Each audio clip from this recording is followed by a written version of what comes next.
మన రఘు శ్రీనివాస్ మిగతా social media మిత్రులు సమాజం పట్ల బాధ్యత ఉన్న వాళ్ళందరూ కూడా ఒక విచిత్రమైన ఒక సరికొత్త సమస్యను తెలంగాణ ప్రజలందరూ గమనించాల్సిన సమస్యను మన ముందుకు తీసుకొచ్చారు.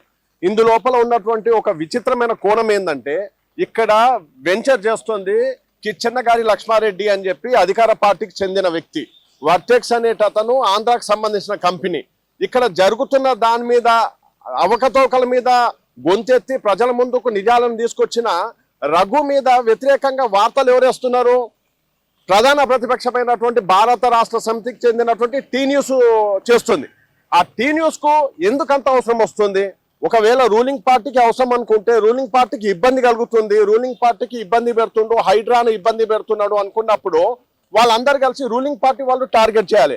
కానీ విచిత్రంగా ప్రధాన ప్రతిపక్షము రఘుని సపోర్ట్ చేయాలి. అట్లాంటి ప్రధాన ప్రతిపక్షం ఈరోజు రఘు మీద టార్గెట్ చేస్తూ వస్తుంది. రూలింగ్ పార్టీ సైలెంట్ గా ఉంటుంది. రూలింగ్ పార్టీకి సంబంధించిన కాస్త సానుకూలంగా ఉండే మీడియా అందరూ కూడా సైలెంట్ గా ఉంటారు. తెలంగాణ ప్రజలందరూ ఈ విషయాన్ని దృష్టిలో పెట్టుకోవాలి. ఏం జరుగుతుందో అనే విషయానికి మనం అబ్జర్వ్ చేసి చూసినట్లయితే తెలంగాణను దోచుకున్నది, తెలంగాణ సంపదనందరూ దోచుకున్న వాళ్ళందరూ కూడా ఈరోజు ప్రతిపక్షంలో అధికార పక్షంలో అందరూ కూడా కలిసి మెలిసి రాష్ట్ర సంపదను, తెలంగాణ ప్రజల సంపదను పంచుకొని తింటున్నారు. దొంగలు దోచుకొని ఊళ్ళను పంచుకున్నట్టుగా తెలంగాణను పంచుకొని తింటున్నారు. దీనికి ఆంధ్రాకు సంబంధించిన పెట్టుబడిదారులను ముందు పెట్టేసేసుకొని వాళ్ళ చేతుల మీదుగా వీళ్ళందరూ కూడా వాళ్ళ ఆస్తుల్ని పెంచుకుంటూ వస్తున్నారు.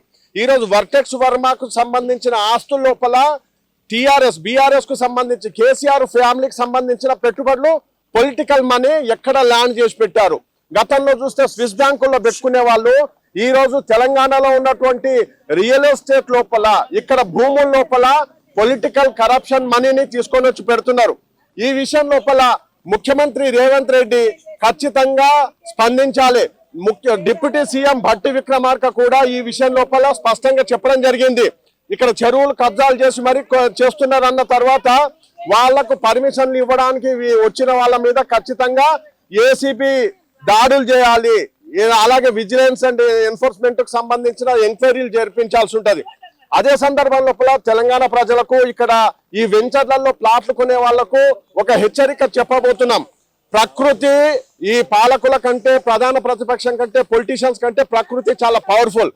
మీరు ఇక్కడ ఈ చెరువులను ముంచేసేసి పూర్తి చేసేసి కట్టే వెంచర్లలో మీరు కొన్నట్లయితే మీరు త్వరలో మునిగిపోవడం అనేది ఖాయం ఉంటది. కాబట్టి అంతేకాకుండా ఇది ప్రజల జీవితాలతో చెలగాట మారుతున్నటువంటి ఈ వెర్టెక్స్ కంపెనీకి సంబంధించి కానీ కిచ్చెన్నగారి లక్ష్మారెడ్డి గారు ఖచ్చితంగా ఈ మహేశ్వరం నుంచి మీరు ఎమ్మెల్యేగా పోటీ చేయాలనుకుంటున్నారు, రాబోయే ఎన్నికలు అనుకుంటున్నారు. కానీ ఇక్కడ ఉన్నటువంటి గ్రామస్తులు, దళితులు, బహుజనులు వీళ్ళందరి ఆస్తుల్ని మీరు దొడ్డిదారిన స్వాహా చేసుకొని దాన్ని దోచుకొని మీరు బిజినెస్ చేయడం అనేది చాలా అనైతికం.